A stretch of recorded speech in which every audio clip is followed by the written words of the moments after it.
Well, here we are at Chester Woods Park, Chester Woods County Park. This is my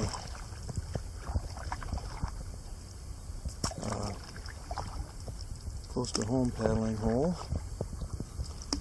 Nothing like the Boundary Waters, but well, it's a heck of a lot closer. I'm testing out my new Olympus camera here, my Olympus TG-3. I got the camera, but unfortunately I don't have the wide-angle lens I ordered yet, or the various attachments so that I can attach it to my head or my chest or the canoe or whatever. So I'm having to do one-handed paddling here. But I just wanted to kind of check this out and see how it worked.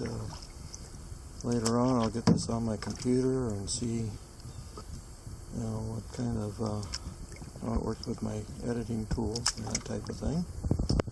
Here's Sammy. Hey Sam, say hi to the camera. Smile. The idea is that eventually I'll get some video up in the Boundary Waters. I'm actually planning a trip. I'm thinking it's probably a week and a half from now or something like that. Maybe 2.5 weeks. Can't remember for sure how long I've got. That says something, doesn't it? Anyway, like I said, I'm kind of just trying this out, and eventually, hopefully, the harness stuff and the wide-angle lens that I ordered arrive well before the trip, so I can try them out too. For now, I'm having a handhold and paddle at the same time, which is rather interesting, to say the least. Just not used to doing that. Not the best of days out here, as you can see. It's mostly cloudy. We have a few holes up there. It's actually clouded up quite a bit. It was pretty clear earlier in the day.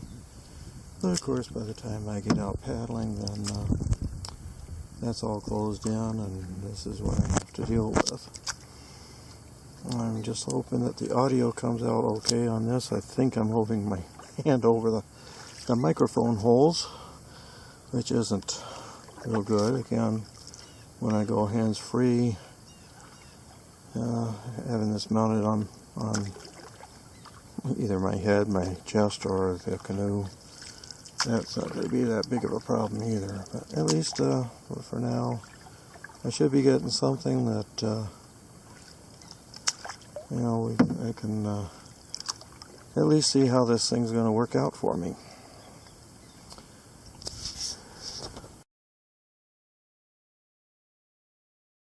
Okay, now we're entering one of my favorite parts of the lake. This is where things were, when they created the lake as part of Rochester's flood control project, they left a lot of trees standing, and so of course the trees drowned and died out, but a lot of them are still, the trunks are still standing. Of course, if I was a fisherman, I'd love it because of the structure that it creates for the fish to. As a canoeist, I like it because it just makes for interesting paddling to keep avoiding all the logs and stuff. I usually come in here a lot faster than this. Of course, I would be paddling one-handed normally. And just kind of weave my way in and out through these tree trunks. Makes for a little bit of forced paddling skills training. Like I said, doing this one-handed is not quite the thing. Biggest thing you have to watch out for here is that there are some trees that did fall, and sometimes they broke off just under the surface of the water. So you do have to watch out for those, and even the little stumps that are sitting up on top of the lake. This also happens to be where I see most of my wildlife. Beaver, deer. Yeah, right, beer. What have I got on my mind today? Beaver, deer, turkey. A little bit further down around the corner, which I'll show you in a little while, is where the local resident eagles always nest. So hopefully, I haven't been out here this year, so I'm hoping they're still out there. But they came and nested again, and they should have one or two young out there now. But anyway, yeah, it's just an interesting place to paddle. Not seeing much in the way of wildlife right now, although I do sound like I've got a kingfisher or something over behind me, kind of complaining about me being here. Now if I just pan this way, I'm trying to do it slowly and steadily so it doesn't drive anybody nuts. But you can kind of see all the deadfall. What you doing, Sam? You having a good time?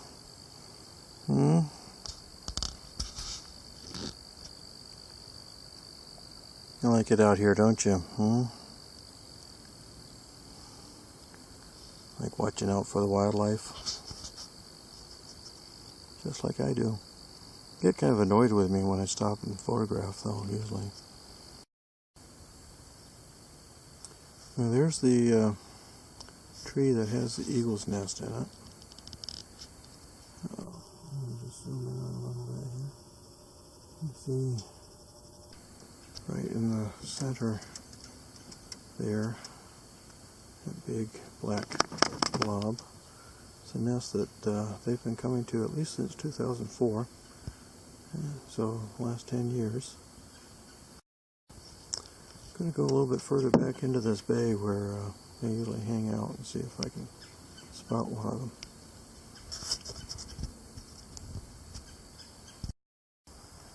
You know, I literally put the camera down when I paddled a couple of strokes when I saw the white head up in that tree there.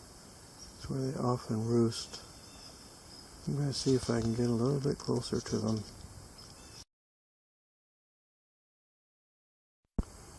You know, that's not a lot closer. So one drawback of this is that it doesn't have a very good zoom on it, but I think at least you can see a little bit better now. I'm going to try to get a little bit closer. I hate to get too close, scare them away. I thought there were two there, but I'm only seeing one now in the viewfinder here, so let's see what I can do. Well, I got a little bit too close, and yeah, a little bit further down into another roost. Since he's against the sky now, I'll probably see him a little bit better than before. But anyway, I don't really want to keep bothering him. It's bad enough that I chased him from his original perch down to here, so that's as close as she gets. Sorry, folks. This is so beautiful out here tonight. Water so calm, not a ripple on it, not a breath of air. Nice temperatures too. Before I left home, it was in the upper 60s. On the way out here, shortly after I left the landing, I came across a guy in a fishing boat. He's the only person I've seen since I got here. I haven't seen anybody since then. A little bit of wildlife. I think I scared up a green heron just now. Occasional bird. Of course, the eagle that we saw earlier. Haven't seen any deer or turkeys or anything like that yet. But that might be coming. You never know out here. I'll have to just quietly cruise the shoreline, because of course that's when you have the best possibility of seeing wildlife, or even seeing some decent scenery for that matter. Sam kind of likes it when I cruise the shoreline too. Here's another section of those trees we were talking about before. I gotta do some paddling here or I'm gonna run into one of them. Sorry about that. This is gonna be so much nicer when I can actually do this hands-free. I think my stern's about to hit a tree. Maybe I can avoid it. Yep, we hit it.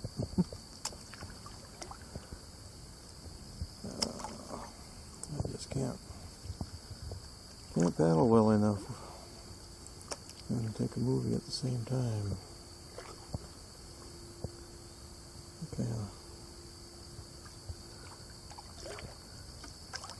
I don't want to sit in one place each time I want to take a video, but this trying to paddle and hold the camera at the same time and try to give you a steady shot.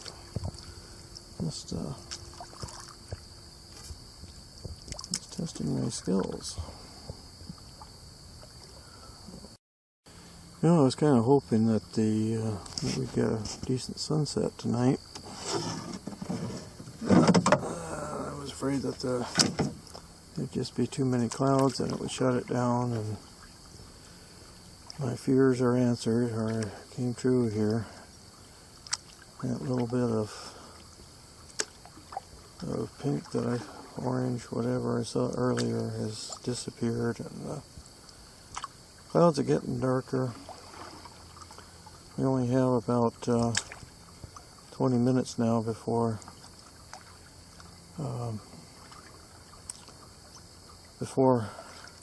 sunset, so I think I'm going to have to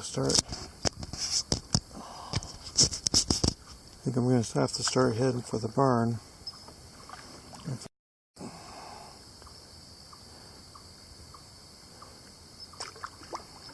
What you hear, Sam? What you hearing?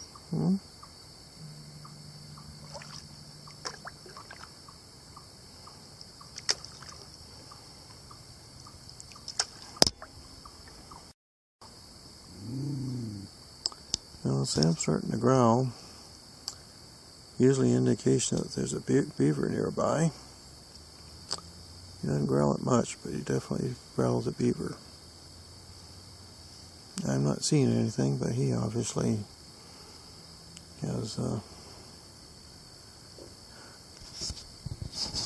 noticed that there's a beaver here somewhere. It'd be kind of cool to catch one of those coming down to the lake, but who knows where it is? Sam does. I don't. Well, we're coming up to the landing now. There it is over there. So I'm going to have to put the camera away and concentrate on landing. Anyway, I hope you enjoyed the video. If you're watching it, hopefully it worked out okay and I actually posted it somewhere.